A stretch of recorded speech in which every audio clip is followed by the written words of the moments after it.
Good morning, everybody. Welcome. We're waiting for a couple more people to pop in the room. Thank you for joining us on the Televata platform. If you are joining us early, which you are, thank you so much for getting here right on time. Go ahead and take this chance to locate the chat now button. That is going to help now. Is that right, Mayank? Help now. That is going to be how we're posting some questions for our speakers today, as well as putting in the trivia. So welcome. You are in the right place. We're going to wait for a couple more people to pop in and join us before we get started. We've got some amazing speakers, creative geniuses, entrepreneurs, and community leaders joining us today to talk a little bit about their journey. There you go. Looks like we've already got people identifying the button. Well done. That button is going to get you access to free t-shirt prizes. So make sure you know where that button is. And of course, if you have questions as we go along, we're excited to have a dialogue with you to talk about all of the amazing things that come with being creative, having an entrepreneurial spirit. And if you are in the West Valley in particular, you're really going to love our programming today because we've got some amazing West Valley based innovations and ideas and creative spirit coming at you. So welcome. We're going to wait for a couple more people to join. We've got more and more people filing in the room. If we were in person, this is the part where people are slowly passing by you, hitting your knees, moving their coffee.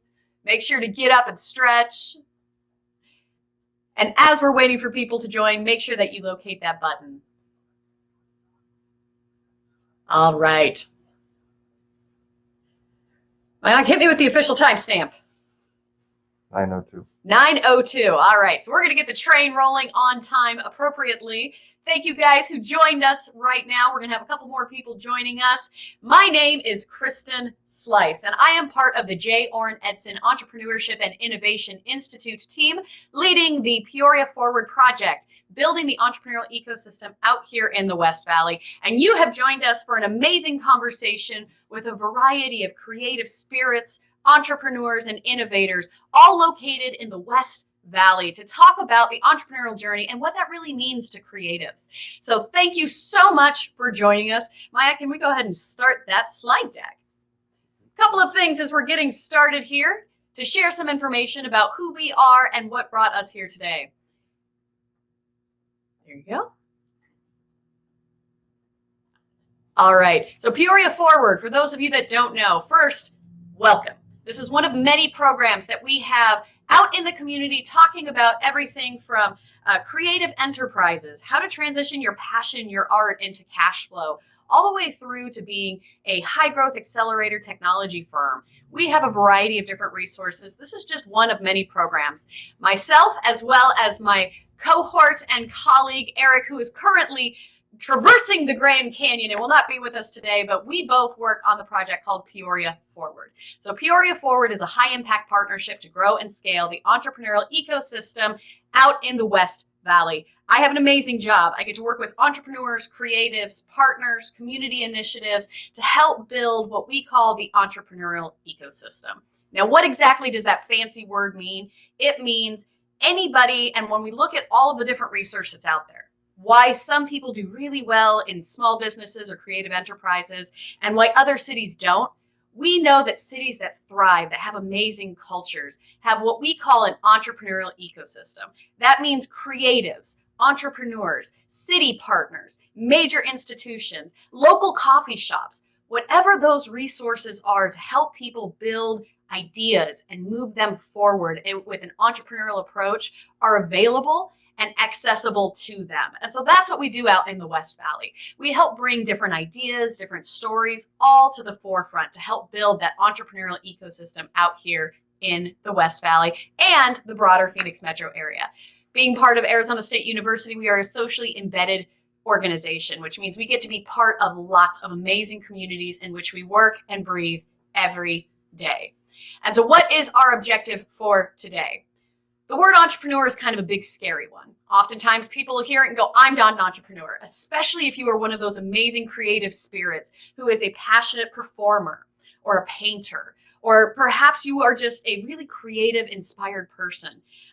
They don't really identify with the word entrepreneur.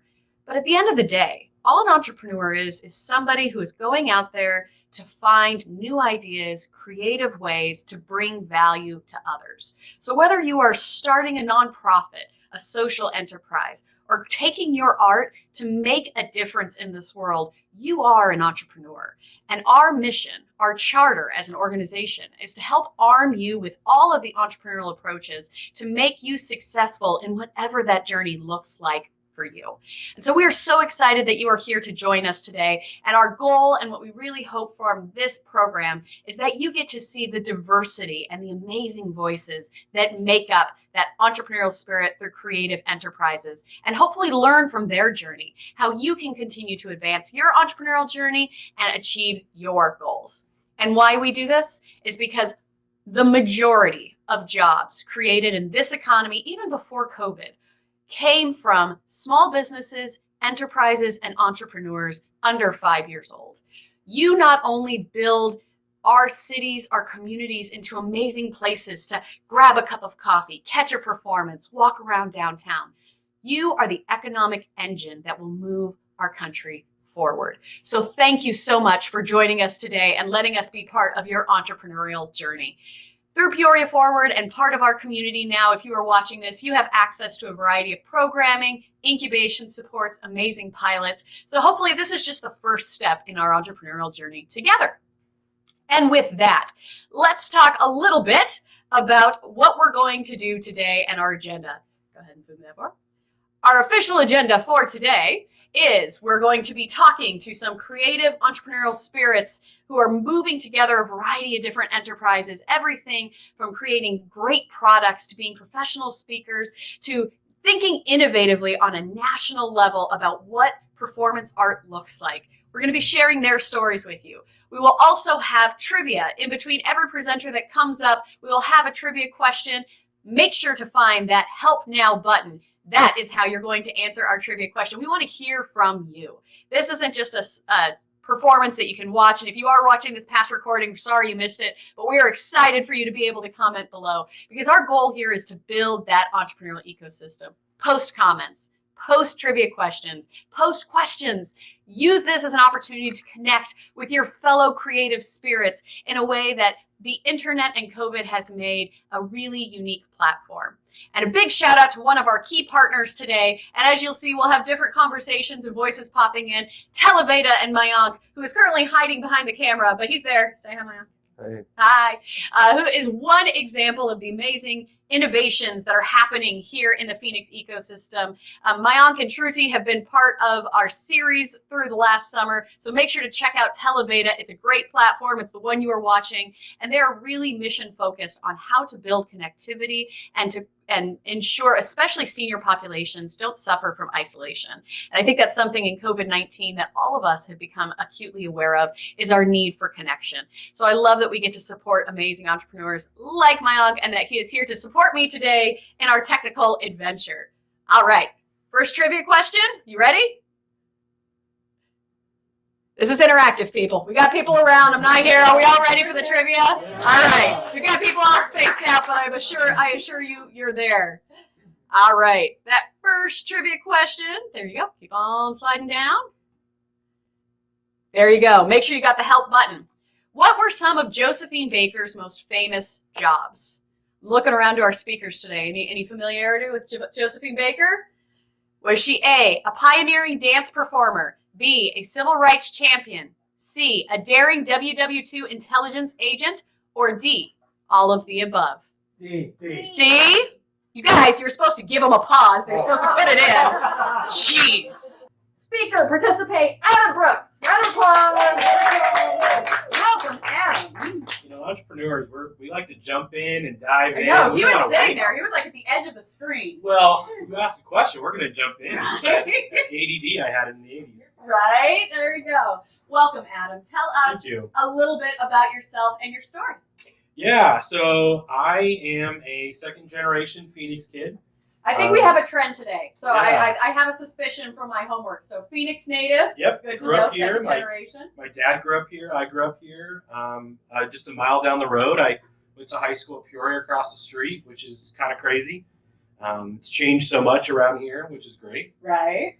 I'm a first-generation college student as well. Very cool. Got to go to NAU and get a degree in speech communications. I found that I was good at school, so I I got a master's in special ed and a master's in leadership development. So became a teacher, worked actually in the Peoria district for a little while and helped open a school downtown called Franklin Police and Fire High School, where I worked with kids who wanted to go into public safety, which was exciting. Yeah. And then I just saw a trend with my students and their families and trying to understand what kids were going through, and my friends and businesses were talking about the issues they were having with hiring people out of school, and the issues in education today are the issues in business tomorrow. Mm-hmm. So I started seeing these things. I wasn't a teacher from college. I worked at a bank for years. Yeah. And so I kind of went in from corporate America to education. And whenever you cross different lines, you go, why are we doing it this way? Yes. Yeah. What's happening? Like, are we not thinking? Like,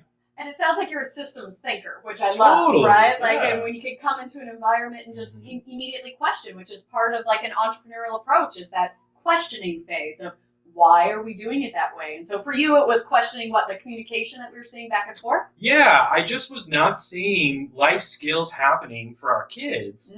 And they were going into these, you know, we were basically training university professors. Yeah. With, you know, higher education and AP and honors. We really weren't giving kids this rounded education that I feel like I got when I was a kid. Yeah. Maybe it was because my dad owned a construction company. There you go. So I was banging nails on a roof at 14 and was like, I'm going to college. Yeah. But that could be part of it. Which means you're a morning person, which is good. Well, I was. Yeah. It's amazing what owning your own business makes you want to sleep in all the time. Right. And so we had an issue a couple years ago where Arizona became #2 in the nation for teen suicides. Mm-hmm. And didn't really know what to do, but I felt unsettled in it. Yeah. And realized that families aren't talking. Mm-hmm. Devices came out, and so I had written a couple books. I wrote a little mini book called Understanding Millennials. Which I love. Yeah, it's under 100 pages because I'm an ADD kid, so I can't write longer than people can read. Yeah. But this was really focused on just how do we work with businesses on understanding kids growing up. So this was written a while ago. And then the social media handbook, which I wrote, which is really just a guide for families to not have to say no to social media, but yes, but. Yes. Yes, you can, but let's have some boundaries and parameters because we saw these unintended consequences with kids getting devices and saying, here, good luck. Yeah. Don't screw up. Right. And then kids with half a brain are like, wee! And it's like, well, no wonder. We know why we're where we are. Yeah. And so I saw that kids weren't talking to their parents about the issues they were seeing. They were hiding everything, suppressing things. Yeah. And whenever we suppress, it becomes depression. Sure. And depression shows up in anger and violence and sadness. And so I came out with Drive-A-Log, which was a game for families to play on the way to school. Research says that kids will talk for longer and stronger if they aren't forced to make direct eye contact. Yeah. Right. So they're just sitting out there talking, asking questions. When you feel sad for no reason, what do you do? Yeah. What happens if the high school version is like, what if somebody asks you for a nude photo? Yeah. It's not if, it's when. And if families aren't talking about it beforehand, then they're just reacting all the time. And that's not healthy either. Yeah. So I really wanted to work to do that. And so that's where I just started seeing gaps in families and gaps in businesses, and how do we build multi-generational workforces, and how do we build families that care and can kind of teach these life skills and communication issues and resiliency issues. And so I'm tired already. There you go. You made all of that work. Well, and a couple of things from your story that I love, right? Yeah. It sounds like you're a systems thinker, but it also seems like you have a deep level of empathy, that you understand communication and people. Talk a little bit about how do you go from, I see this gap, I see children are struggling, I see it in business, to deciding, is it a book? Is it a product? Talk through that entrepreneurial process, because I think it's such a great place to start. We talk all the time about, identifying opportunity. Yep. But talk about that transition. How do you go from this is a problem to this is going to be my solution that I put out in the market? Well, as any entrepreneur will tell you, you learn by failing. Yes. So I left teaching high school to be a motivational speaker. Okay. That was it. I was just going to motivate people, and people were going to pay me all money. Sure. And I was just going to go speak and talk. And then I realized. Did you hire a coach who told you that you could speak for a living? No. How'd you get onto this idea? So my bachelor's is in speech communications. Okay. And I actually had friends who were teaching in different districts. Yes. And I would go talk in their classrooms, and they were like, "Oh, we would pay for this." And I was like, all right. Yeah. So I I got hired to do a choir lock-in at Boulder Creek for $50. Okay. And it was like, this is amazing. I can do paid this. Speaker, baby. Exactly. Right. So that's how I started, and then it morphed into consulting because people were like, we want more. Sure. Or this is our problem. This is our need. Mm-hmm. And so just like anything, you do something and it doesn't do well, Yeah. and then you monitor and adjust. I Yeah. came out with these cards, and I love them, and they're great for road trips, but now I'm morphing it into a app that's going to come out. Very So cool. it's because I saw people kept asking for it. Yeah. People needed it. Mm-hmm. Like I have these books, but now I'm launching a parent resource center called Closing the Gap, because I realize that parents want this online monthly resource that they can use at home. So you do it by coming out with something, anything, and then you see if it works, if it doesn't, and then you just create more. So really it's about the creation process and trusting that once it gets out there, the public will tell me what is working and what is not in this product, and then I can monitor and adjust from there. Yeah, well, so many good skills that are there, right? That especially being a creative person, I love the idea of listening, right? Like, find something, doesn't have to be right, put it out there, but then how do you, that listening process that it sounds like you've just been really responsive to, all right, what are people asking for? What are the needs? And then how do I stay like a step ahead? Right. In that element to it. Well, and as a teacher, you learn that in the classroom. Yeah. Right? Yeah. You can see like the little what's about to happen in the classroom, and you're like, I better change because this kid's getting bored, and that kid gets bored, things go bad. Right. So and I was that kid, by the way. You so could I get monitor it, right? So that actually taught me a lot about being an entrepreneur, was just being in a classroom and doing that. I'm an adjunct professor now at a couple of the community colleges, and it's still the same thing. It's no different. So yeah, that helped a lot. It's learning how to listen, being responsive to it, And also listening to what they're not saying. I mean, you almost have to be a little bit empathic. Yeah. To really, and for me, that's why I don't call myself an entrepreneur. Sure. I call myself a servant, right? I'm here to help. I'm a helper. Love it. I love Mr. Rogers, look for the helpers. Right. And I want to be a helper. And so these are there to help people, help families. And so, it's about listening and saying, or looking and hearing what maybe they don't say. Yeah. So yeah. Well, and the other piece, I'll give you another title. Throw this one. Yeah. Adam, tell me if it feels right. Like a social enterprise. Right, which is one that I think a lot of creatives, it comes from a place of wanting to help people. Yeah. The reason I love working with entrepreneurs is most of them have started, whether they call themselves an entrepreneur or not, have started to help people in some capacity. They deeply care, right? Yes, making money is how you pay your family. It is how you can give back. I've seen great quotes that have talked about the more money you make, the greater the impact you can have. That's math, right? But I think at the end of the day, it's about caring deeply about people enough to be able to listen to, like you said, what they're not saying. Yeah. I love an early entrepreneurial process. I'd be curious if you had this experience. Like, is this a good idea? Yeah, you should do that. I would absolutely pay money for that, right? And then you have to listen to what people aren't saying in that, because everybody wants to give you positive feedback. Right. Right? Right. Is my baby ugly? No, it's gorgeous, right? Like, that's the natural all response. the time. Everyone's like, this is so amazing. It's so great. Right. You're like, but nobody's buying it. Yeah, but do you want to buy it? Yeah, that's no, not good. I certainly do not, right? I know. I co-wrote a book years ago with a group of 8 or 9 other entrepreneurs, and it was called WTF. Yeah. Why Teens Fail and What to Fix. Okay. But we used some really specific research, and the research has just gotten old. Yeah. And so so every once in a while people will find it, and you kind of just cringe a little bit. And you're like, let's look for something else. Like, I've got something else. It's okay.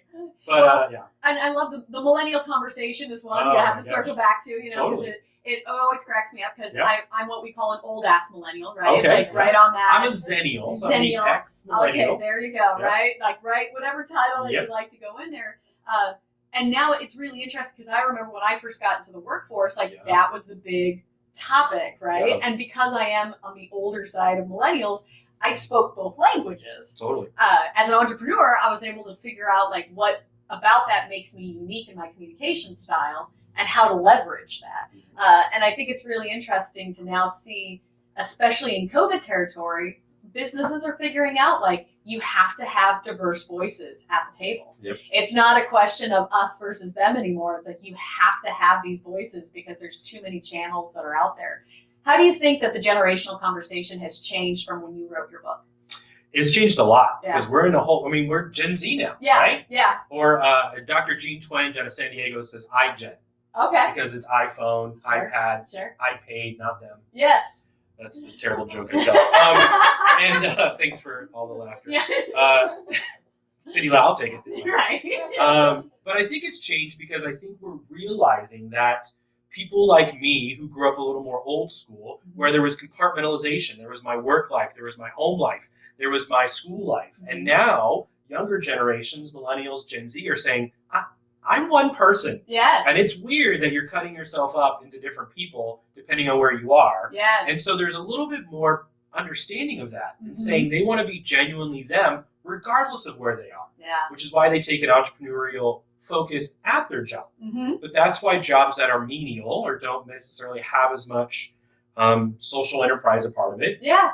they're willing to walk away from and say, I don't want to do that anymore. Yeah. Because It it has to doesn't speak to fill them. me up. Yeah. Right. And so we're really into this I need to be filled up Yeah. situation, which is why we're seeing more people be entrepreneurs. Yeah. We're seeing more people want to start things of their own. I get called all the time because I've done a TEDx talk and I'm a TEDx speaker coach. And so people say, I want to do that. How do I do that? How do I do that? And it's great because people are wanting, I mean, when I was a kid, I was like speaking Yeah. myself on stage as like not a character, but just me. Yeah. I'm good. No, thank you. And so now it's become. Adam did not participate in high school forensics. We just learned I that. did Just not. a No heads up. speech and Yes. debate. I was a theater kid, Yeah. but that was it. I got to hide as a mask Yeah. under a different name, Right. which was awesome. And so, yeah, I think that there's a new generation of people who want to feel that ownership of what they do, and Right. that tie into their soul. Yeah. Yeah. And that creative piece, and I think that that's what we're hearing in a lot of people I know that are watching today. They feel that creative drive and that tie to it. Well, and that's why social media has become so divisive because they think they're going to get that from social media, but what social media really does is numb and distract Sure. and take all those things away. And so it has this opposite approach, and so it leaves kids feeling like meh. Yeah. Meh. And I get it. Yeah. I feel the same some days. So you talk a lot about storytelling, being a Yeah. speaker and helping people tell their stories.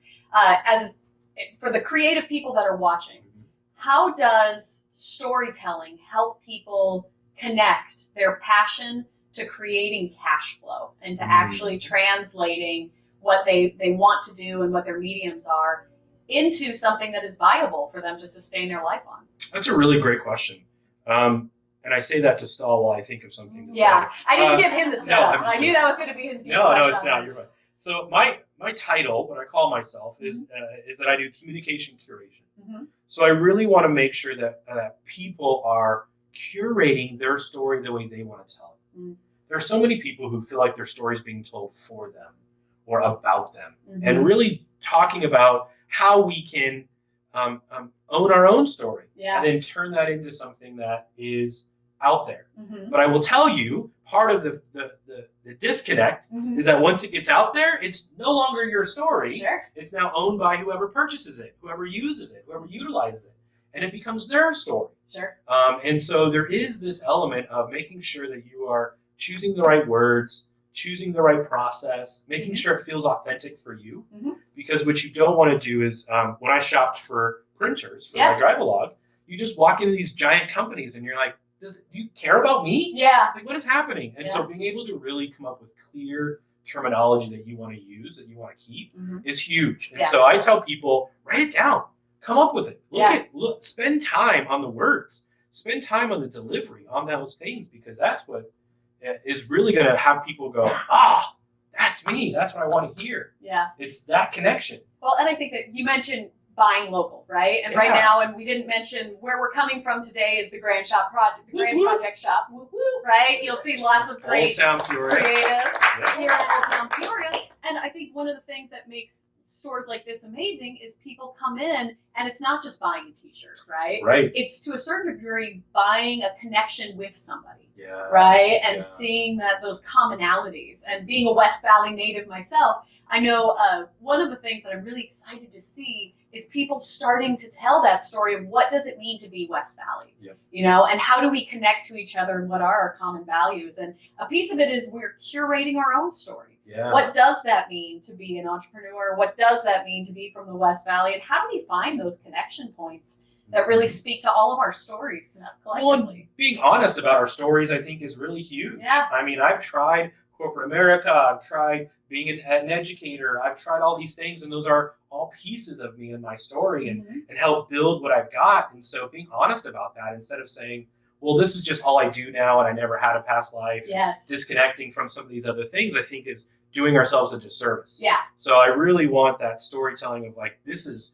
the evolution of me. Yeah. Well, and it's a celebration of the path that you took to get there, because it never looks the way that you want to put that like media bit that's like, oh, they were crazy successful and they had it. They don't talk about all of the failures that go into it. People tell me I live my dream, and I'm very blessed. Yeah. But about 20% of what I do is my dream. Yeah. The 80% is the invoices and the emailing and the meetings that don't go anywhere and everything else. But that's what makes you an entrepreneur, is that 20% is enough. Yeah. You get excited about that 20%. When you get an email, I got an email yesterday from a dad who said, I used your cards on the road with my 17-year-old son, and we talked for an hour straight. And we picked 10 cards and we used 30.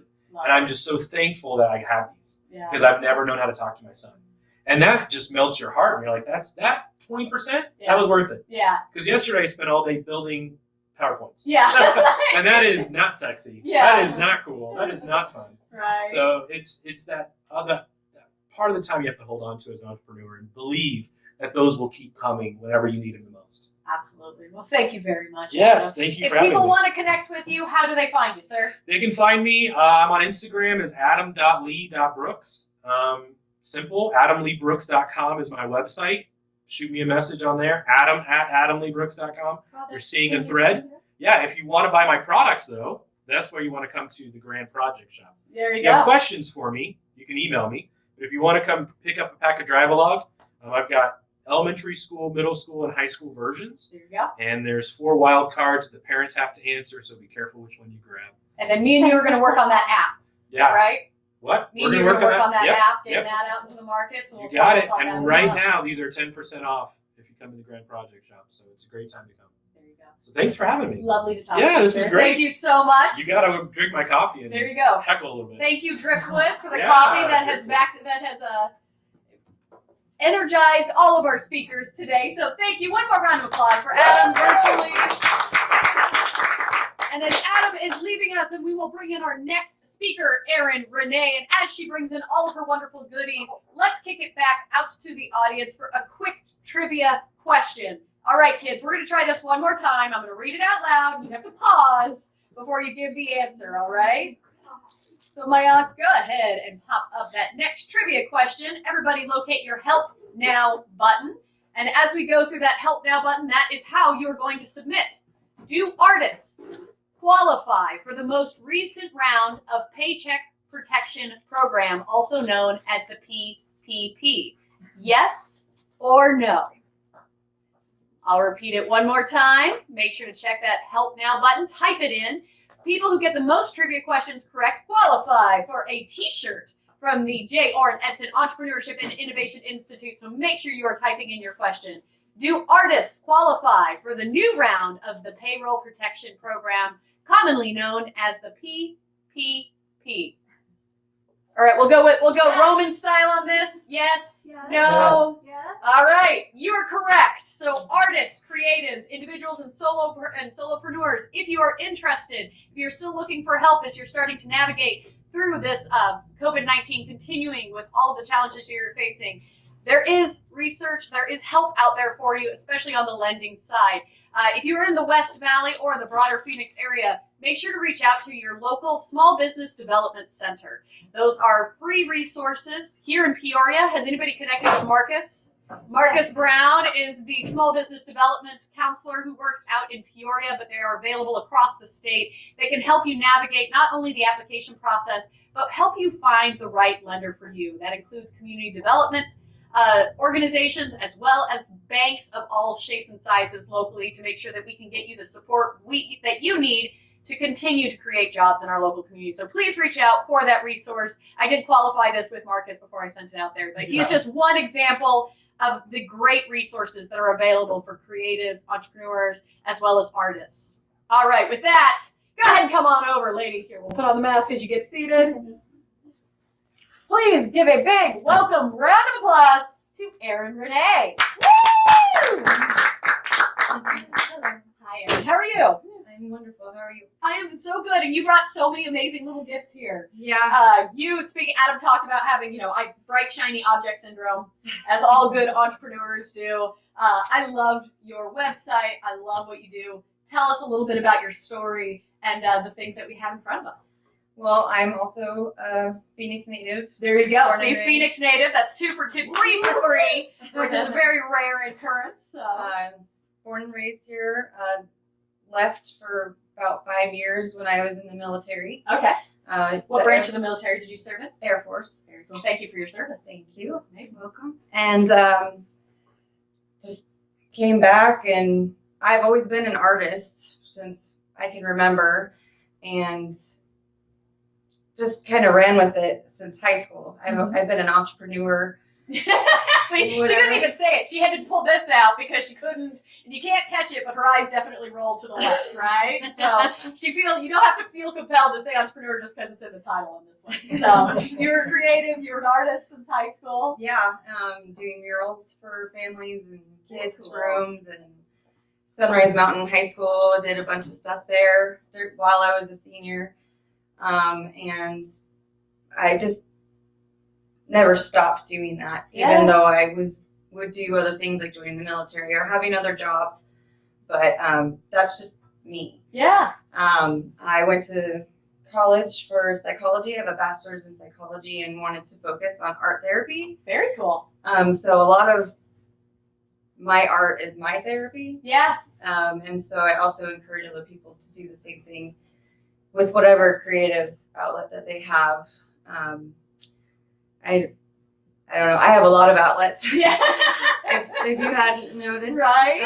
And so talk a little bit about, that is your creative outlet. What was the moment that you're like, okay, I'm going to take this creative outlet and I'm going to make something that I can sell to people? Kind of talk a little bit about that journey. Well, I got to a point where I couldn't fill my house with stuff that I make anymore. Okay, there you go. So, but I wanted to keep creating. Yeah. So my sister and I actually started this business together. She wanted something that was hers, and I was going to do this anyway. And I was like, well, let's do this together. Yeah. And that's where the Buffalo Gals came from. All right. And then she decided that it wasn't for her, but I was like, this is what I need to do. Yeah. Yeah. And just ran with it. Now it's been over 5 years now. Very cool. Yeah. So Buffalo Gals is the name of your business. Talk a little bit about what it is that you sell and do through Buffalo Gals. Well, everything that I sell, whatever there's a design or image or anything, it's all my original artwork. Most of it's watercolor. Okay. And then I can, turn it into digital. Yeah. And create fabric designs and all kinds of repeat patterns, and whatever I can print my stuff on, I do. There you go. I'm pretty sure I need to streamline soon and figure out what's the best thing. What's the best one? Well, that's what I was going to actually ask, because like I said, bright, shiny object, all of the amazing products Erin not only creates, they are sold here at the Grand Project Shoppe. So if you were in the West Valley, you also have an amazing internet presence. Anybody who can sell a sticker of a T-Rex eating tacos and then leggings inspired by Lisa Frank on the same website is like my hero. Right? So Speaking of like millennial problems, am I right, Adam? Like there was a very specific audience and I was in it, right? It makes me so happy that you picked those two. Those are my favorite. Like I did all of my shopping for my team, including our exchange here at the Grand Shoppe Project. You gotta walk the walk and talk the talk, right? And like the minute I saw that T-Rex like holding a taco, I was like, this is a sticker that will be fought over amongst my team. And then sure enough, on the White Elephant Exchange, everyone's like, no! Brilliant. It's so clever. I would love for you to talk a little bit about, like, what are those moments, like you're a creative person, but when do you look at it and be like, sticker, shirt, leggings, like, talk me through that process. Well, I just, bright, shiny, things make me happy, and I try to do that for other people. I used to do markets before COVID. Okay. I hope to get back to that too, Sure. but thank God for Grand Project Shoppe. Yeah. And when people would come into my booth and they would go to certain things and crack up Yeah. in my booth and like just kind of make fun of my stuff, you know? Yeah. That made me so happy because Yeah. I brought them a little joy. Yeah. And so if I could put it on a sticker where they could see it all the time or wear it all the time or something like that, that just felt right. Right. Well, and we heard that from Adam earlier, right? A piece of the entrepreneurial approach and process is listening. And that moment of empathy and kind of sparking joy. And it sounds like for you, that booth was really the first place that you kind of tested out what people tracked with, where they were. Interesting now in COVID territory, you're selling online. So how do you get that same feedback or kind of to determine where things go if you're not in the booth anymore? Has it evolved? Well, yeah, you have to adapt and overcome with whatever's thrown at you, and definitely COVID was Thrown at us. Oh, yeah. Yeah. And so going from succeeding with face-to-face to just online has been challenging. Mm-hmm. I do think that my stuff is better in person, Sure. like here in the store, but it has done really well online. Instagram and Facebook has been my community lately. Yeah. Yeah. My husband and I, we both are susceptible to the possibility of getting COVID, and so we've literally been self-quarantined, or it'll be a year. Yeah. Yeah. And, like, this is my first really being around other people Yeah. for a while. I'm glad that we were super safe and hopefully made you feel comfortable with the Yeah, well, I got the plexiglass and vaccine, so I got the vaccine too. Yeah. Right? Like little steps on that direction. So, yeah. But you're that online community. Not the same, but you still get, and I think even looking at your Instagram and your Facebook, some of the things that you do really well is that storytelling. You connect with people, even no matter what the medium is. And I think your artwork, like you said, there's that moment of connection that really speaks to that, you know, and that's, I love, I'd be curious, why Buffalo Gals? Okay, so my sister and I. Do you see that? This is a question she's gotten before. There was like no moment. It was like, yep, this is why. Go ahead. Okay, my sister and I are very different, Mm-hmm. but the things that we love the most are the same. We love Arizona and we love Christmas. And waiting for the Buffalo part? Yeah. Go ahead. So one of our favorite Christmas movies is It's a Wonderful Life. Okay. And they sing Buffalo Gals, won't you come out tonight? Aww. Won't you come out tonight? Yes. And it's also a term for women of the desert Mm-hmm. back in the day. And so we're both women of the desert, and that's one of our favorite Christmas movies, and it put the two favorite things together, and it just made sense. Very cool. Yeah. So you chose a name based off of what spoke to you in your story, which Yeah. is a piece of what makes people resonate with you and your brand. Yeah, and it also just kind of fit in with our style, my style. It's evolving into just me, but she's very supportive and is a good cheerleader for me. But yeah, it is, I think, the right, perfect name for it. Yeah. Very cool. And so talk to me a little bit about what are your goals for the future? What would you love to see Buffalo Gals change into or evolve to?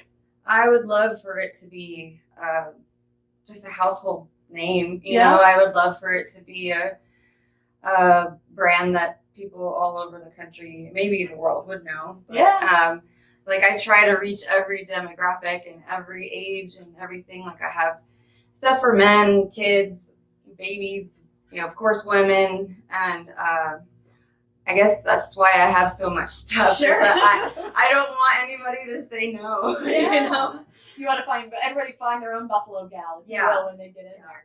And so, real technical question, because I know that there's a lot of people who are listening who are like, you know what, I'm creative, I love watercolors, I love this art. Talk about how did you go from I have a picture to it is now on a T-shirt that people can buy, like the logistics of buying T-shirts. What does that look like? Okay. Like, are you sitting there with like a Cricut every day, like printing it? Did you partner? What does that process look like? So, of everything that's handmade and all the artwork I do. Mm-hmm.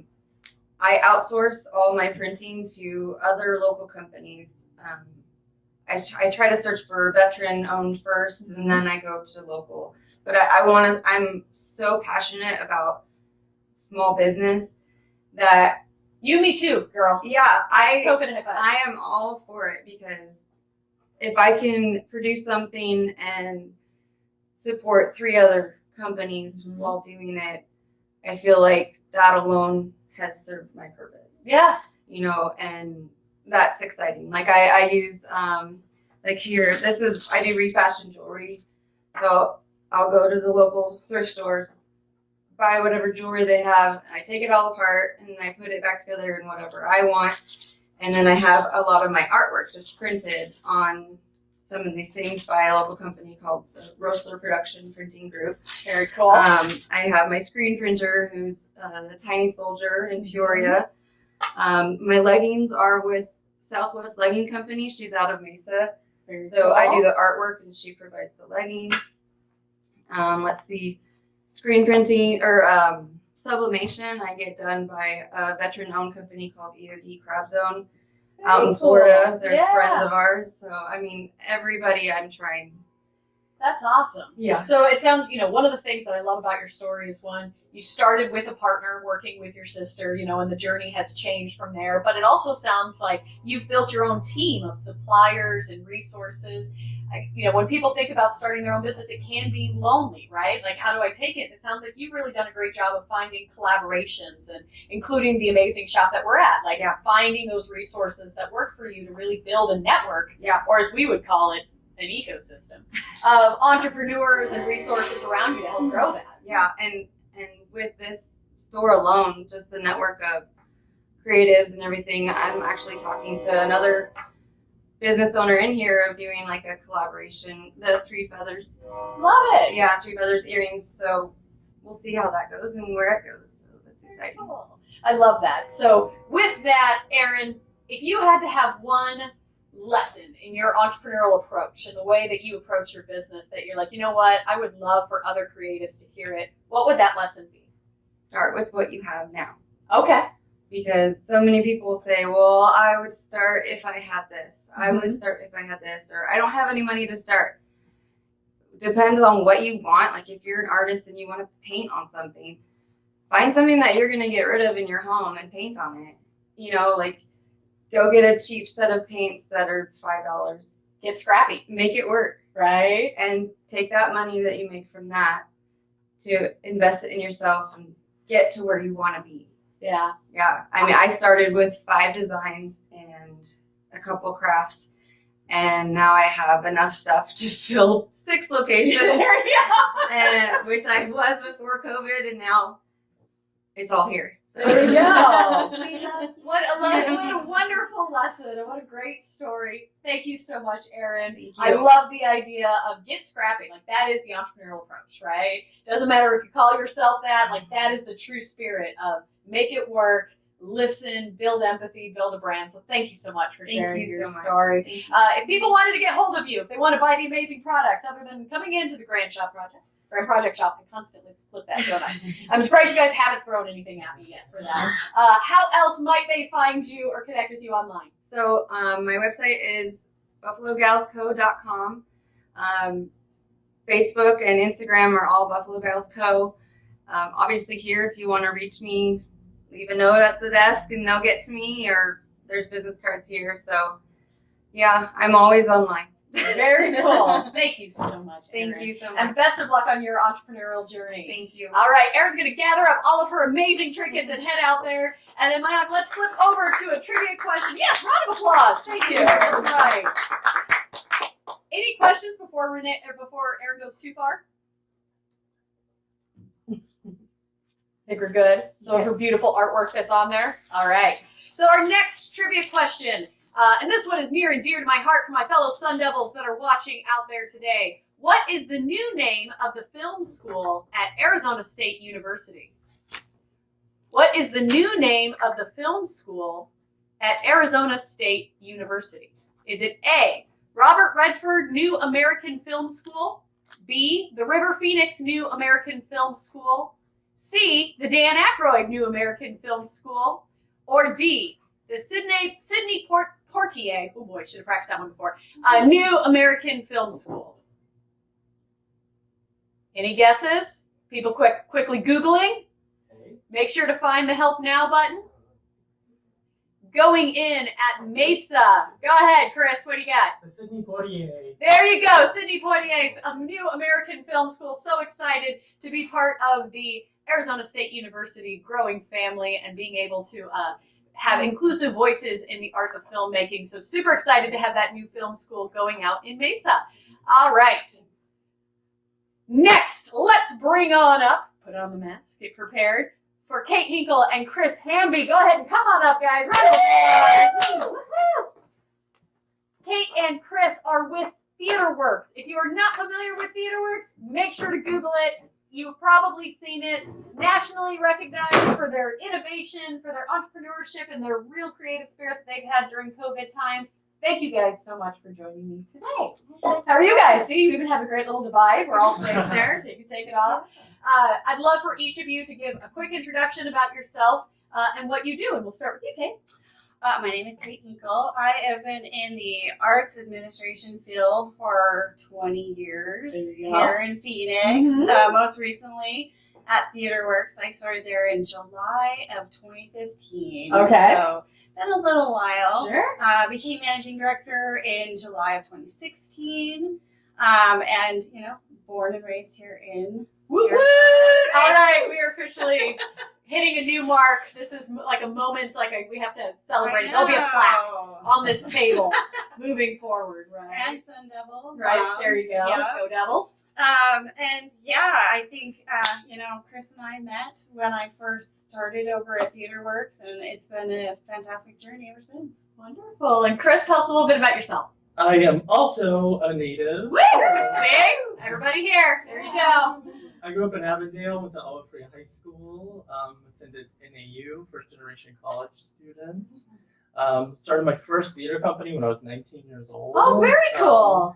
And then from there, I gotta ask, what was the name? the Vagabond Youth Theater. All right, love it. Very cool. I was a teaching artist for many years, intern at the Seattle Children's Theater. TheaterWorks was my home theater growing up here in the West Valley, and so it's been amazing to be here in the leadership position that I have. I just celebrated my 10-year anniversary. Cool. Yeah. So for people who don't know TheaterWorks or are watching it from all over, because we know the Telebeta audience is broad, what is TheaterWorks? Someone give me like a quick snippet description for someone that's not familiar with TheaterWorks. TheaterWorks is a 35-year-old theater of the community. So we are, we believe, the largest non-professional theater company in the States. And so that means anyone can find a place at TheaterWorks. Wonderful. And so I know you had earlier, I'll steal the snippet from when you introduced yourself earlier. Talk a little bit about what you both do. Like, how do you work as a team over at TheaterWorks as a creative enterprise? Yeah, so we are a co-leadership team. So Chris is the artistic director and manages and inspires and directs all of the creative side of the business.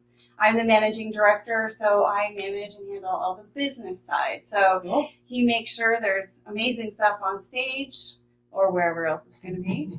And I make sure there's butts in the seats and money in the bank.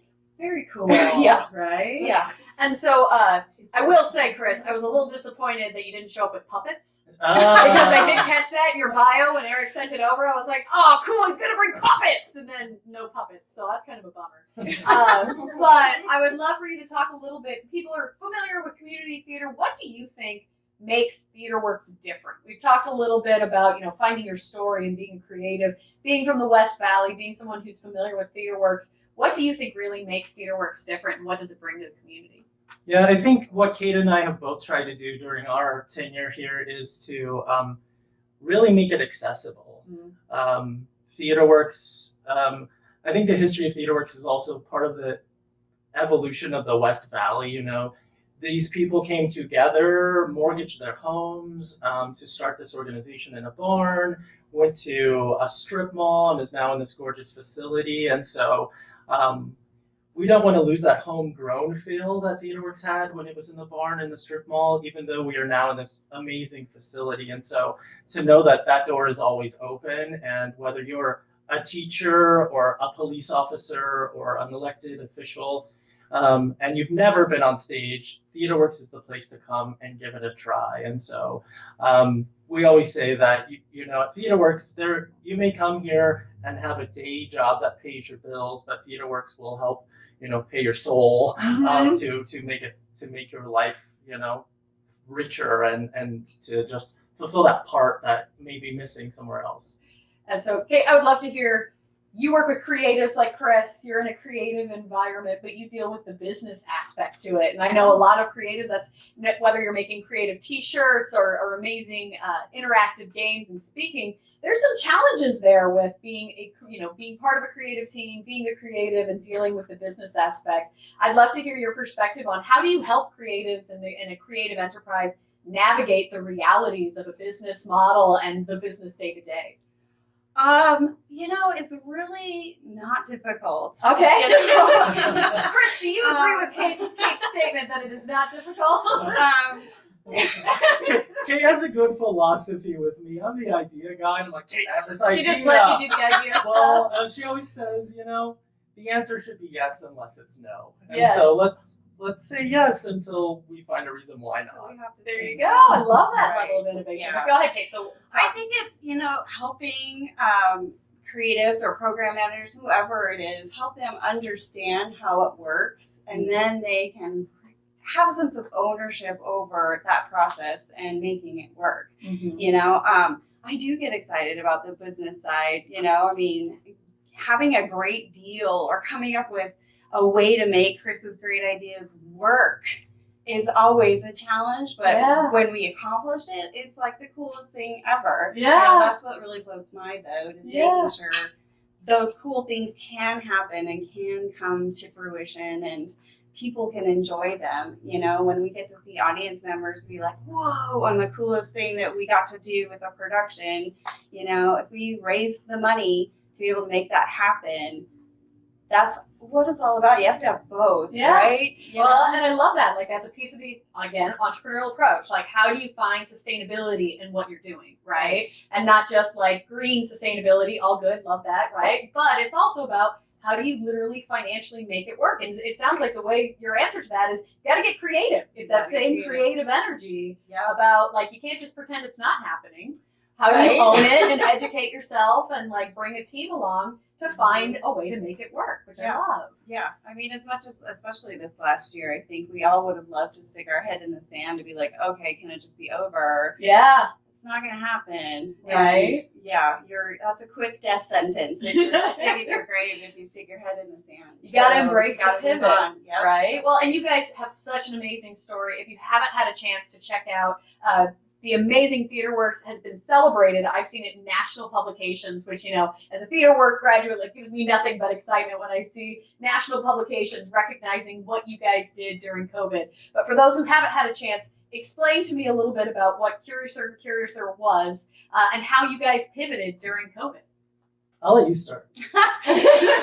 So, you know, Chris and I were just lamenting, actually, that this week for us last year was a big. It's a 1 year anniversary. Like, a lot of people are like having that. Like, it's been a year. It's been a year, and I think, like everyone else, we just got our legs taken out from under us, you know, and what do we do? You know, how do we function? You know, our business is group gatherings, people experiencing theater together. That's what it's about, that shared experience.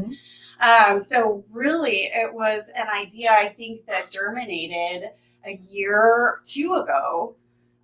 We had a gala. We were thinking, oh, if it rains, what do we do? And Chris was like, well, hey, I could do this and this and this. And we're like, okay, that would work, I think. Okay. And then, of course, we didn't get the chance to do it. Sure. But then as we were, you know, what do we do? What are our assets after we can't have productions, we can't have education programs, we can't do theater the way we typically do? What are the things we have to work with? Yep. And man, you know what? We have nothing to lose. We're not doing anything. So how do we do it? So this idea, Chris has always been very interested in immersive theater, and it's really not prevalent. It's a very new form of theater. Mm-hmm. We're like, you know what? we just kept coming back to it. You know, it just kept making more and more sense to us as we were talking it through and thinking how we could do it. It just made more and more sense. We're like, you know what? This could really be something big. Like, okay, yeah, let's do this. Let's talk to our board. Let's figure it out. You know, we had a lot of challenges. It would be a completely different experience that we would have to create from top to bottom. Yep. From patron experience, from the start to the end was totally different. And in the middle of a pandemic, how do you deal with germs? Yes. And safety? Yes. That was another element we'd never had to deal with before. And so many other things that are just totally new. So it was totally from scratch, every bit of it. Well, so you said a couple of great nuggets there. One is, the great part of, the mother of innovation is you had nothing to lose, right? You could just sit and people, go without jobs and you don't have to, they're not an option. So all of a sudden, things that had been living in the past before, like an idea, you were able to recycle it and bring back and say, hey, what is something? But you were more likely to do it because you didn't have the options. And I love the idea of coming at innovation from what do I currently have? What are the resources? I know it's so easy sometimes, especially when things don't look the way they used to focus on what you don't have.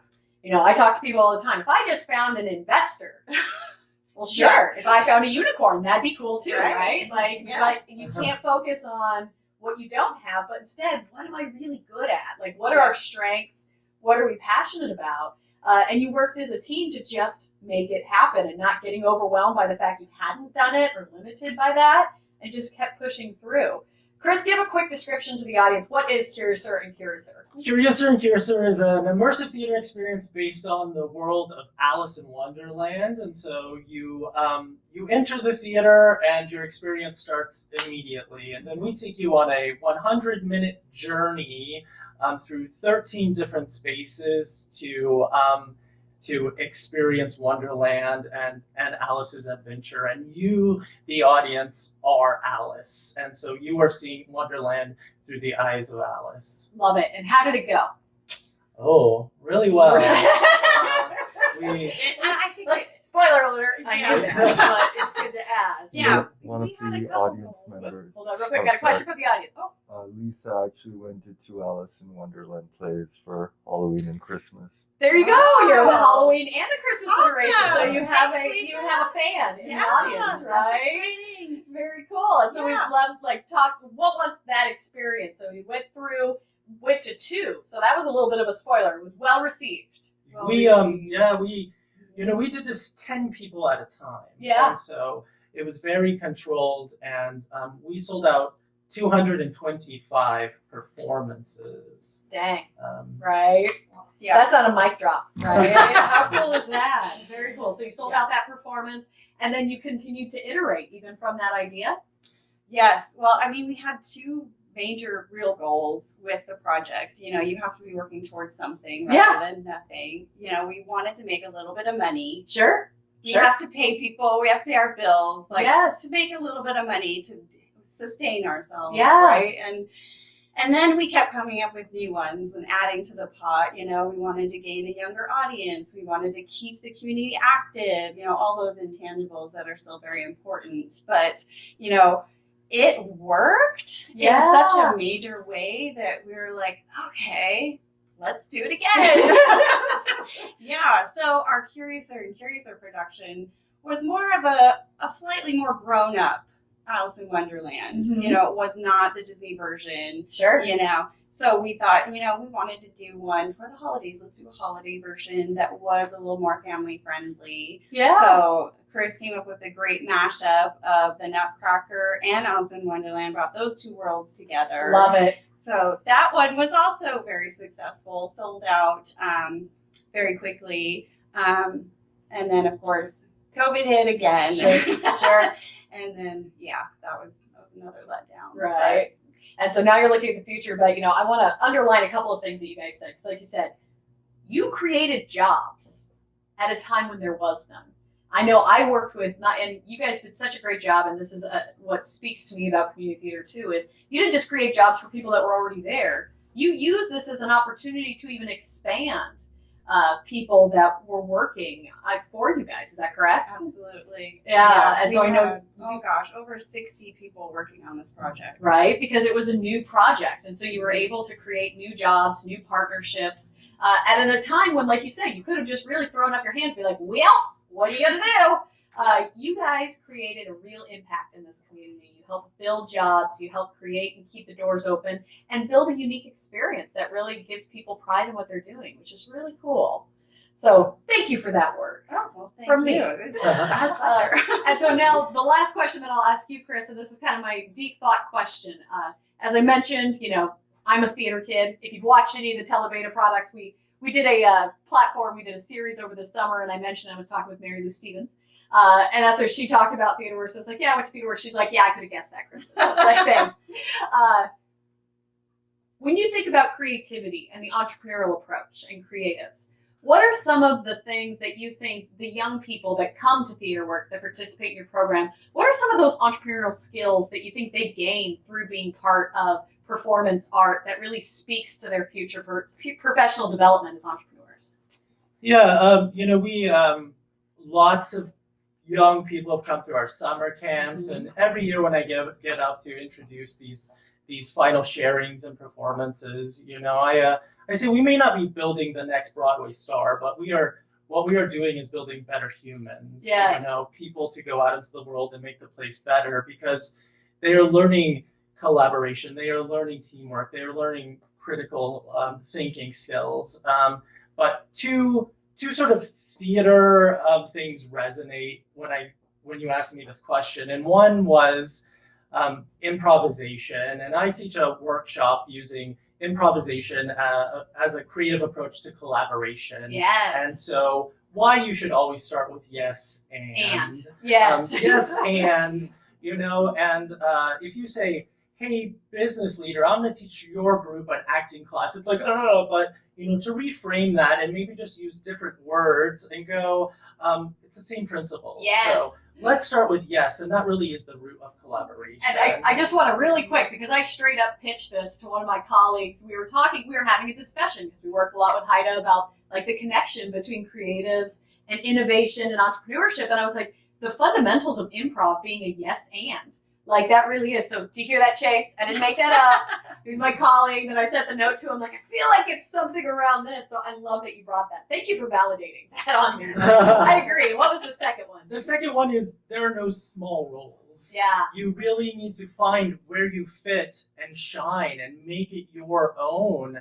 The leading role may be Starbucks, right? But there's a place for those other coffee shops, and Absolutely. They just have to make it their own and find where they fit into that bigger picture, because they're vital, they're important. Without them, the other parts don't happen, and it's just like a play. It's just like a production. I love that. For me, when I think back about like what skills I got when I was younger and participating, I think empathy is like one of them that really stands out. Because at the core, if you're a performer, and Adam talked about going on and having a mask. And to me, like, I remember when I was doing theater, you had to think about, like, what is this person's experience? And as an entrepreneur, and, I think Erin hit on this too, like, you have to think through what is someone else's experience. And the more that you can create value for them and understand their experience and their viewpoint through empathy, I think it's such a tremendous skill that has served me in my own entrepreneurial journey, but I love seeing it in our ASU students and performing students and the people that we see exploring entrepreneurship here in the West Valley. Very cool. Well, thank you guys very much. Before you leave, talk a little bit about what is next for TheaterWorks. As you mentioned, hopefully changes in COVID, starting to feel, what do we think is going to be next for you guys? You've now had this big win. What does the future of TheaterWorks look like? Well, I think we did have a really big win, and we would be remiss not to truly explore how that could fit in to TheaterWorks' business model in the future. So that's what we're doing right now. We're exploring, we're doing a feasibility study, if you will, on the business side. What would it look like? What could it look like as integrated into other things that we do? Because the things that we do are still very important, and as soon as we can do them, we will do them. Sure. But hey, we've got this thing now, so let's not give it up and make it work. What a lovely, like, inspiring message for everybody, right? Like, you came out of it, COVID was tough for a lot of people, but we gained some great things through that. And so how do we redefine? It's not going to be going back to the old stuff. But how do we find what works in a new, exciting place, right? And transfer those skills forward. So that's wonderful. People wanted to connect with TheaterWorks. They wanted to find out how might they be able to. Wow, we've got theaterworks.org. That's an easy one. There you go, theaterworks.org. CuriousTheater.org. You can still explore what that world looked like somewhat. And then, we'll have all kinds of new and exciting things coming out. And, over the next year, we'll be re-evolving and seeing what we look like for the future. So stay tuned. Very cool. Thank you guys so much. Any questions, Maya? Lisa took her mom and sis to the show. Love it. So we got a couple of Thank you, fans in the Lisa. audience, right? That's great. Very cool. So thank you guys for everybody who's having the Thank chat. you. Thank you guys for joining us today. Round of applause for the amazing team of Cate and Chris. All right. I think we got one more. Go ahead. Shadu was asking, is it possible to see any virtual? Oh, good, great question. Is there any virtual experiences? I know you mentioned CuriousTheater.com. .org. .org. Okay. Yes. Yes. No, not yet. Okay. Yeah. Well, right here, note it, folks. That's the future. Write it down, Cate. Do a feasibility study on that. That's right. Right? That's Trademark. right. Right there. All right. Thank you very much. And thank you guys for your great questions. And before we get our next guest up here, we're going to open it up to questions. If you are a creative that is watching this, if you have a creative enterprise, we would love to hear from you. What are some of the hurdles that you have faced in your entrepreneurial journey? So take a moment, locate that Help Now button as we bring on our next guest, the amazing ladies of the Grand Project Shoppe. Because this question is going to be for you guys as well as you grab a seat, because we want to hear if you have any questions or if you are facing any hurdles when it comes to your creative enterprise.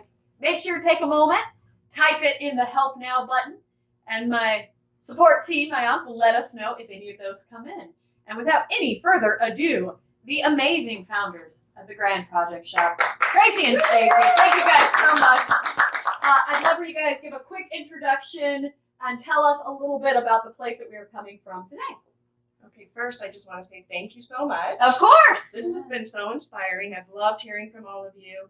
It was always my passion to be surrounded by creative people. I love that. And when you get to come to work every day and do that, that is just so fun. So I've enjoyed learning about everybody here Thank today. you very I much. actually got teared up when you were talking in the beginning there. I'm like, There you go. I Hey, love her. if I can make you cry before noon, I've done my job.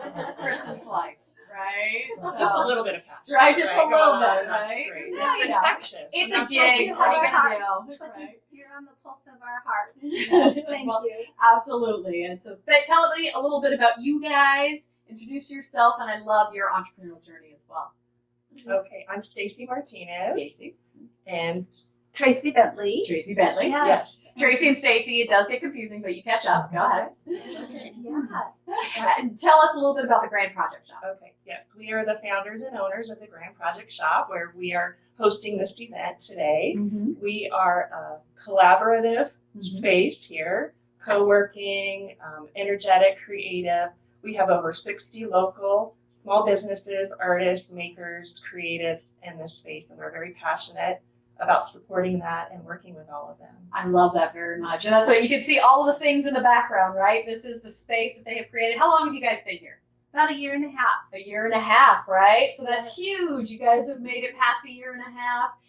Where did the idea for a space come from? Whose idea was that to start with? It's strange because we both had looked at this space separate from each other. Very cool. Before we knew each other. Really? And then we met in a similar space kind of as vendors. Okay. Yeah, and then we started doing some home staging together and had just worked really well together and realized that we both had the same vision and the same, just ideas about impacting Old Town, well, whatever it ends up being. Yeah. we're changing names, right? Right. Like we're rebranding, I think. we're in the Rebranding process. downtown Peoria. Right. Anyways, we wanted to make an impact, and so we decided to, like Erin was talking about, just do it. Yeah. And decided just to go for it. It was like something we couldn't not do.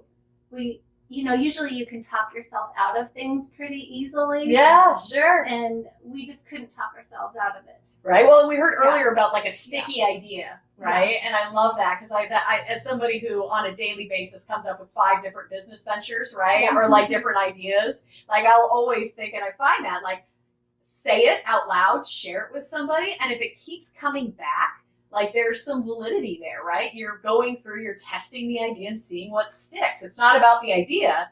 It's about, does it stick? Does it have some momentum? I love that. We tried to get other people to talk us out of it. Mhm. Even our husbands. Right. People, our kids, I'm like, okay, kids, now you need to talk me out of this. Right. You don't think I should do this. Her husband. Right? No, they were on board. Everybody was was nodding. on board, and it Right. was like strange, huh? Yeah. We know it's crazy. It sounds crazy. Right. I like what you said.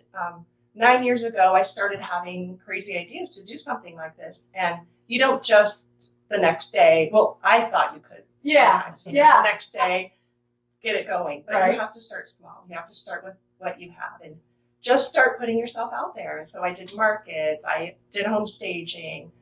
People would just call upon me to do something because they knew I was creative. And Yeah. so we just kept going for it and also learning a lot, paying attention to what other people are doing Mm-hmm. and also celebrating other people's success because you know that can also happen for you too. Absolutely. It's the yes and, right? Right. Like it's as a creative, it's a yes and, what is the next step? Like how do I continue to grow that? And so I started in markets. And so you're creative, like do both of you create something yourselves? Yes. Very cool. Is this what this is? Yeah, The I do furniture? furniture. Okay, and very I cool. paint too. Okay. Canvas art, and as well as just we create spaces. Yeah. Yeah, Very and cool. curate. This was our creation here. You're right. You were create sitting in Because it. when you come into a space with just a blank canvas, this is an old building, Mhm. we had to get creative. Yes. We didn't have a huge amount of funds to work with, so we said, what do we have to work with? And Yeah. how can we make that great? And give people an understanding who are watching from us on the screen. They heard the train earlier, but give us a crossroads. Like, where would they find you? Yeah, this is Grand Avenue, which goes kind of diagonal across town. It's the only diagonal road, people. It's not hard to miss, Yeah, right? and then follow the train. Right? Follow the train. Yeah, and 83rd Avenue, we're like between 83rd Avenue and 82nd Avenue. 83rd Avenue is about at Peoria and Grand. There you go. Yeah. Well, and it's a, like you said, a growing and exciting area. We've got Driftwood Coffee coming in. The city of Peoria is talking about how to revitalize, continue to grow. Iron Key Studios is across for creatives as well. And I don't know if you know, Maud Desert moved next door. No, so that was going to be my next question. I was Yeah. like, what other exciting things, resources do you guys see happening here in the West Valley, especially for creatives, that makes you excited? What resources do you see out there? Well, for sure, working with you. Oh, thank you. Forward. Right? Didn't even And- pay her for that one. Right. We're Right? so excited. Yeah. Just in the little bit of time that we've already been able to work together. And then in our next venture that we Mhm. are starting over at Park West Mall and our collaboration there with Very you cool. all in the city of Peoria. So that's super exciting. We have felt very supported Yeah. here by the city and by your group. So Very super cool. excited for the future. And give a solid name drop there. What's the name of the future project? Pop-up Peoria. Pop-Up Peoria, right? So we've got the Pop-Up Peoria, which is a collaboration working with the city to really think about how do we infuse these amazing artists, creatives, entrepreneurs kind of into a space that makes it really accessible for people to come by and have an immersive experience. I'm sharing that, right? And what makes West Valley and Peoria great. And so what is going to be in Pop-Up Peoria from you guys? What are you bringing as part of your partnership? You want to take that one? Well, we're going to take what we have here, Mhm. duplicate it, bring some of our best makers and artists there, and then just it'll be a really cool space for the city to hold community classes. We'll be holding some workshops there as well. Very for cool. artists. Yeah, we'll be re-implementing story time, which we used to have here for Very kiddos, cool. and Yes. yeah, different things. Right? And so you're going to be able to, in Pop-Up Peoria, experience classes, work with Televeda if you want to have, starting to venture out, be socially distanced in a safe space. They're going to be able to shop local, so new creative artisans, makers that you guys are going to curate for us, right? And bring what amazing entrepreneurial spirits we have here to people to help them do and to support by shopping local, right? And shopping gifts. I'd love to get your guys' take on what makes West Valley Creatives different. What are some of the things that you have seen in the West Valley, in makers, in creatives that you think really makes them stand out over, something they're going to find on Etsy in any other state? What do you think is that special spark? What would you love to see more of? Well, also just to reiterate, here inside our business, yes, it's all local, vintage, handmade, upcycled. We really are passionate about that. Love it. We also have a lot of women-owned businesses. Love it. Here. Families working together.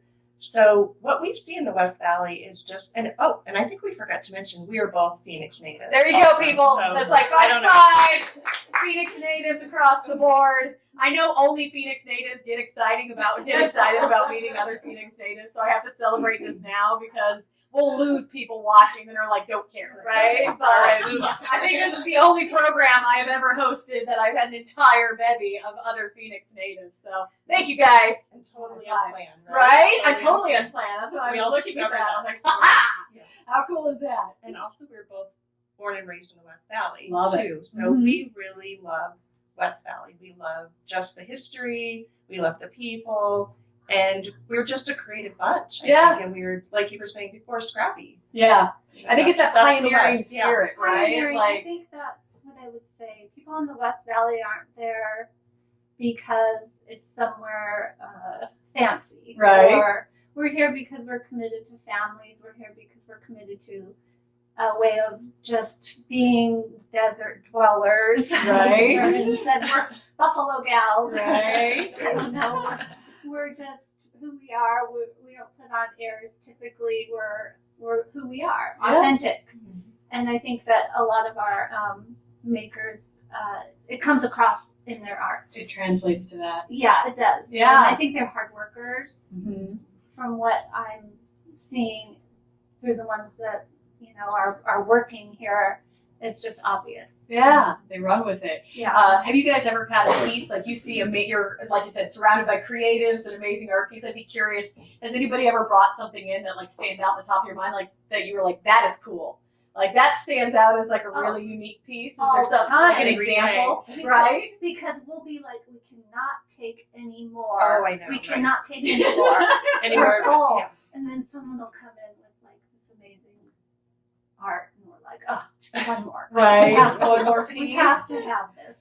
Right. Well, and I know over the summer, the city of Peoria pulled together. We were able to work and provide innovation as a service to talk to business owners like you through COVID. What were the challenges? And I have just such a distinct memory of I remember we were sitting having a very intense conversation about what does this mean for small business owners. And again, all I could do was look over at you and be like, that headband is adorable.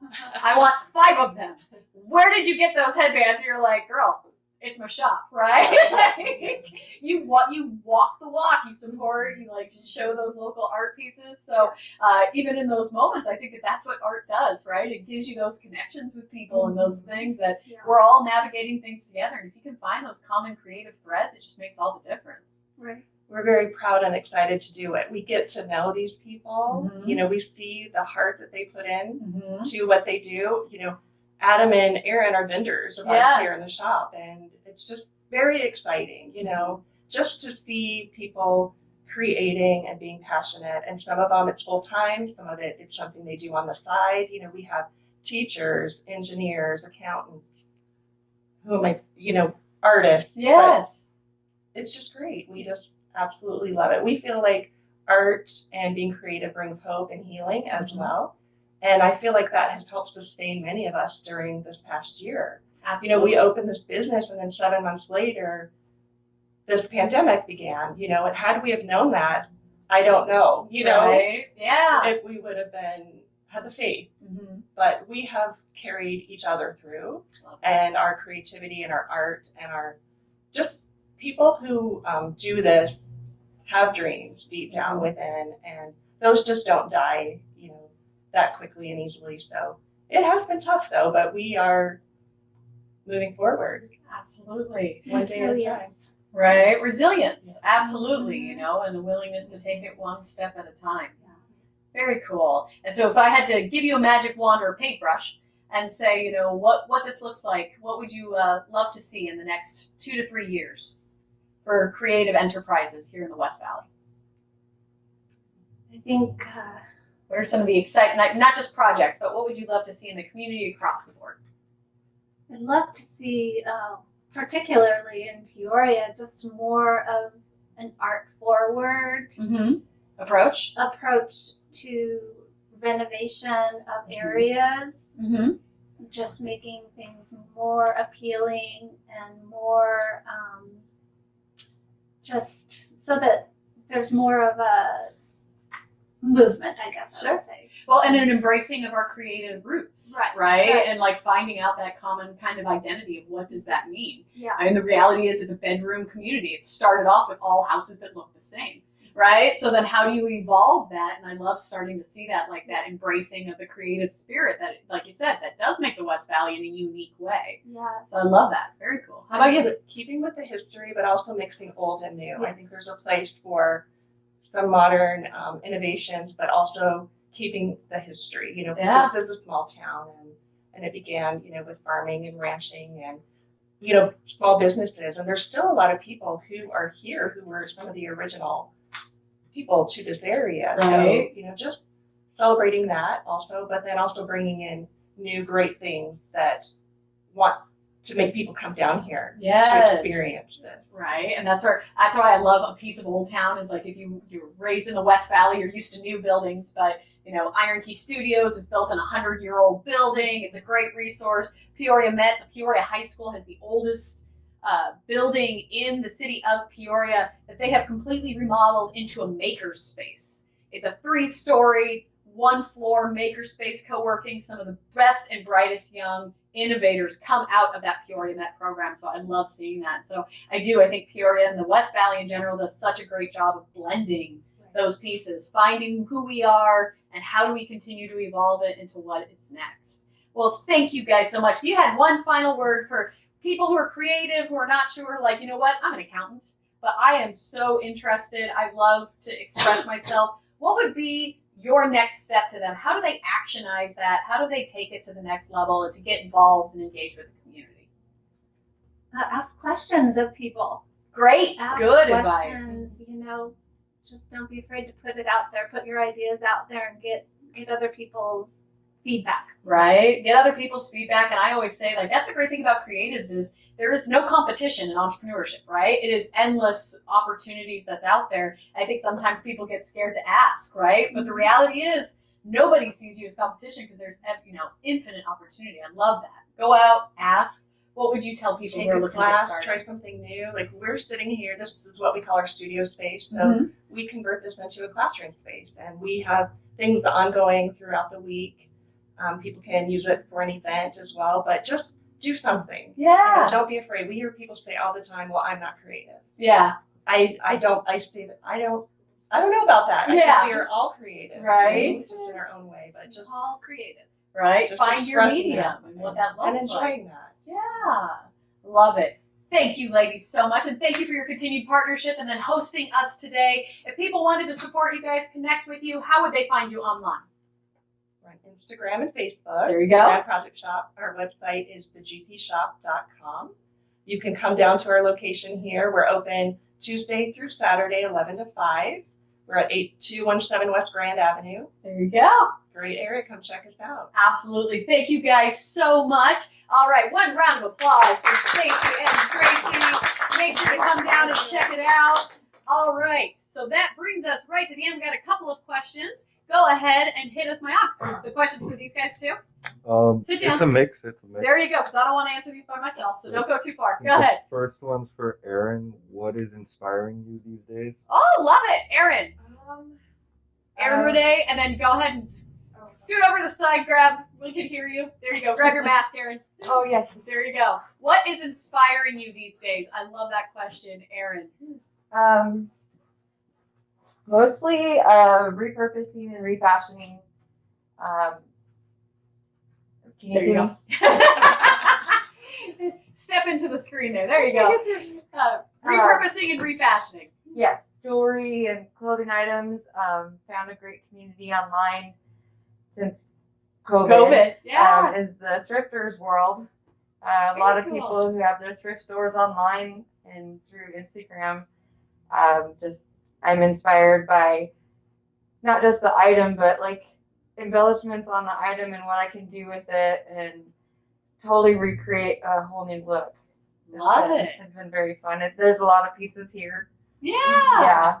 That So have been inspired by that, and I love it because Yeah. it's sustainable. It repurposes things. It Yes. eliminates waste, and it's a great creative outlet. So, Yes. great question. thank you. There you go. Thank you very much, Erin. Next question, Maya. The other one's a bit of advice for Lisa. I often feel like putting things out on social media is like shouting in a hole.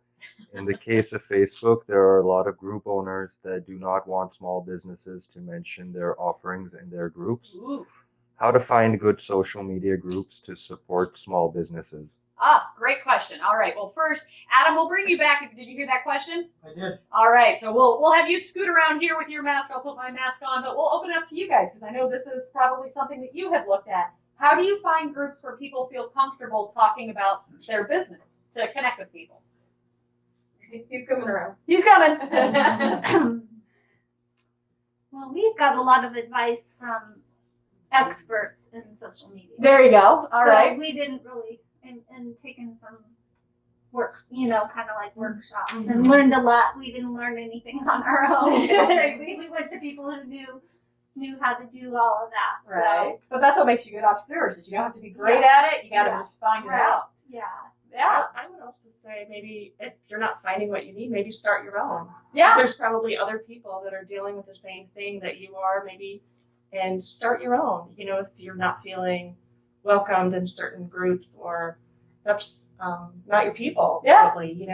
That's what we try to create here. We boost each other here on social media. We help each other. We don't try to create a competitive environment amongst each other. Yeah. More of a encouraging and Cooperative online. Right. Very cool. What are your thoughts?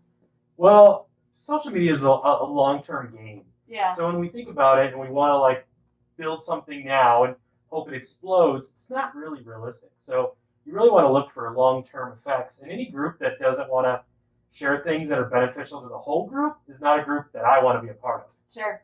So that's easy for me to say, I'm going to opt out. I'm going to do my own thing. But really just engagement, engaging with other people, asking questions, getting involved.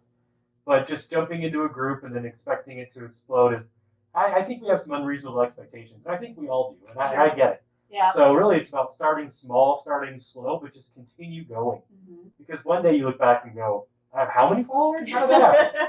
So really it's just over time. And so just thinking of it as a long-term thing, and engaging as much as you can with other people, I think those are really the two secrets. There you go. So engagement, and I think you hit on something too, which is if you're going online and in those groups you're selling, you've missed the mark to begin with, right? Yep. Most of the groups that I've been participating, I participate in them, the unfortunate like moms groups that help me let me know my kid doesn't have school and stuff like that.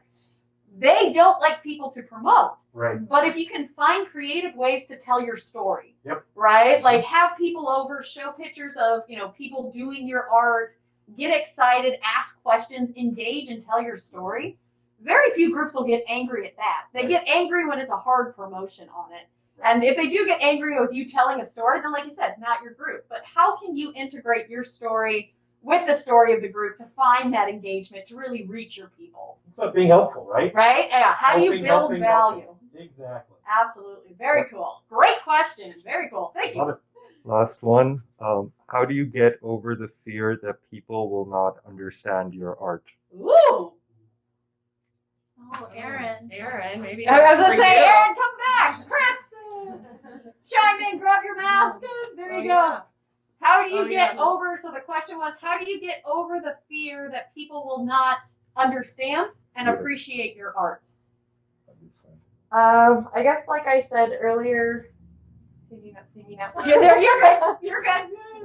There you go. Is like I said earlier, it's my therapy, so I'm going to do it regardless. And there's so many people out there that I'll connect with someone.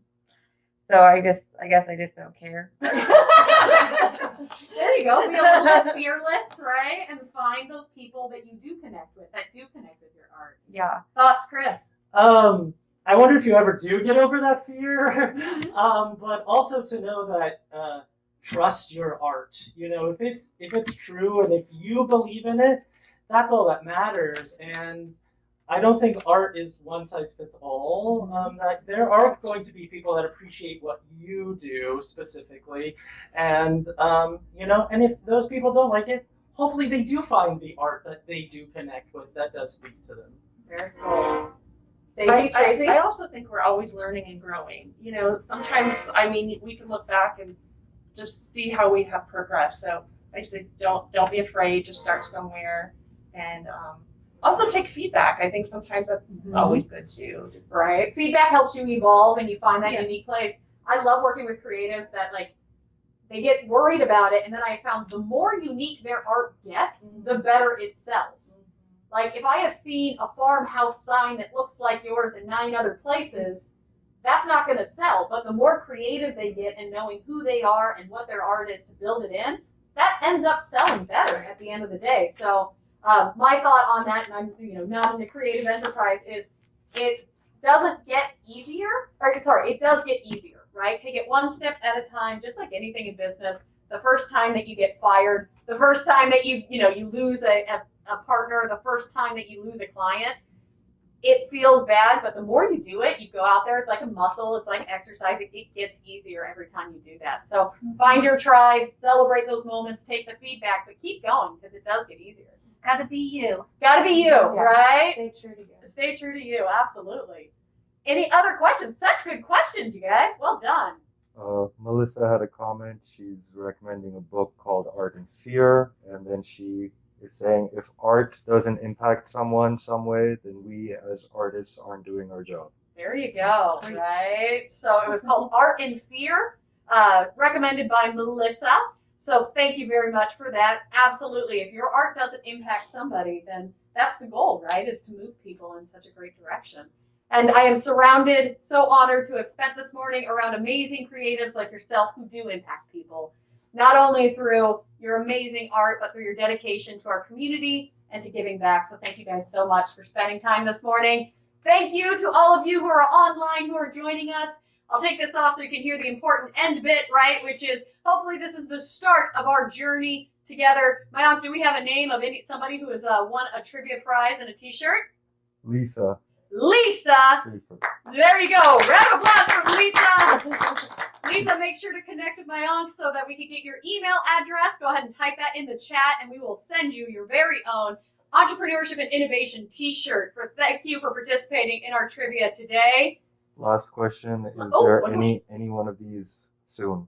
You mean another program? Great question. Thank you for setting me up on that. Which absolutely, we are always looking to have more programming. You will visit our website, entrepreneurship.asu.edu, to find our list of upcoming programs. And we are constantly listening to your feedback to iterate what is it that you need to find out. So on that website, if you go underneath community programming, you'll find Peoria Forward. A simple way to find it is entrepreneurship.asu.edu/Peoria-forward. We do have a great email list, so we do 2 to 3 programs every week on entrepreneurship. Great ways for you to connect. We will also be programming out in the pop-up Peoria space, so we'll have great opportunities for you to learn more, hear more stories, and continue your entrepreneurial journey. So make sure to find us online. The last thing I'll mention, if you like today's programming, we also have great blogs and a series of programs we did over the summer with our amazing partners, Televada. You can actually view all of those recordings online. We are here to make entrepreneurship as accessible as possible to everyone who's out there.